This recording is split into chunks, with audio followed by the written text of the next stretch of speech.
fellow merfolk and merfolk-to-be. My name is Faith, and today I'm doing a collab with the wonderful Sarah on do's and don'ts when buying your mermaid tail.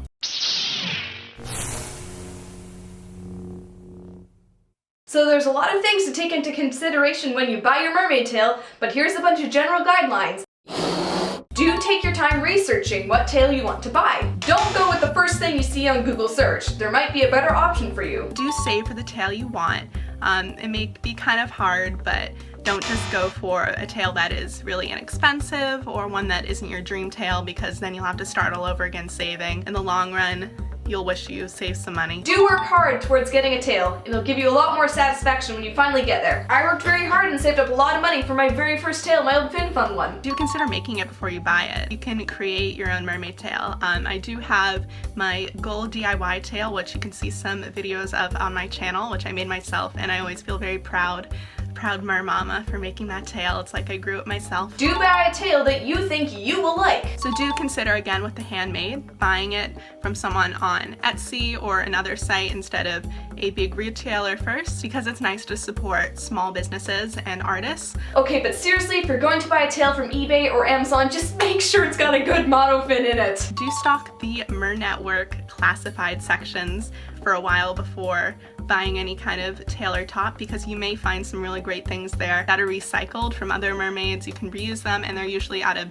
pretty good price, so you might find your dream top or tail from another mermaid who's getting rid of them. Don't guilt people like your parents into getting a tail for you. Don't be manipulative. Do consider your growth rate, especially you little younger mermaids. It can be good to have fabric tails, especially when you're younger, and you may even grow out of those, so you might want to consider how fast your growth rate is with your swim season, and how much you'll grow by the next time you might be able to go swimming. Do make certain that you know your size before you buy a tail. You want the tail to be very snug, but you do not want it to squeeze you too tightly, because then it can be uncomfortable and unflattering. But you do want it to be as snug as possible so that it doesn't slip down. I can't tell you how annoying it is to have a slightly too big tail. Different companies do have different sizes. I know I'm a fin fun small, but a magic tail medium, so it just shows the different sizes for different tail makers. Double check those measurements. Don't feel like you have the wrong body type to buy a mermaid tail. Mermaids come in all different shapes and sizes. So do look it over and think what you're going to be most happy with for the longest possible, what your dream tail really is. Don't buy a tail thinking that you need to look a certain way. Just because you have red hair doesn't mean that you need to look like Ariel. So next, do factor in shipping when you are saving for your mermaid tail or when you're about to purchase, because shipping can be very expensive. See if you can try and get shipped somewhere cheaper, like me. If you live in Canada, get it shipped over the border and just drive across and get it from there. Do try and get the best deal from the site. Definitely look for coupons and things like that. I know that FinFun has a free shipping coupon that I've used before, and just look at coupons and sales in general, just so you can be a thrifty mermaid and save money for other things as well. Please do practice mermaid swimming before you get a tail. Do not buy a mermaid tail thinking that it's going to teach you how to swim. Do think about where you're going to be swimming. You might need a different kind of tail for different bodies of water, such as a much larger fluke for the open ocean versus a smaller fluke, definitely for tight spaces like pools or smaller lakes and ponds. Call up your local pool or make sure that the beaches around you are mermaid friendly. Do factor in other things when you're buying, like tops and things like that, how much those cost, and if you don't want to get them. I know some come with bikini sets or some come with different things like that, and you can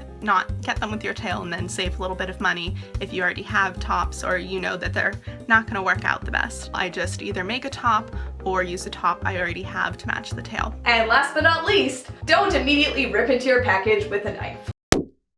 So thank you so much for watching the video. If you enjoyed it or found it helpful, give it a thumbs up. Shout out to Sarah, makeupmermaid22, for appearing in this video.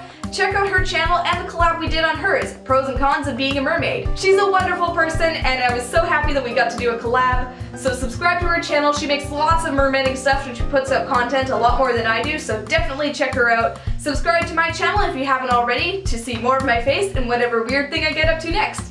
Thank you once again for watching, and I'll see you later. Bye!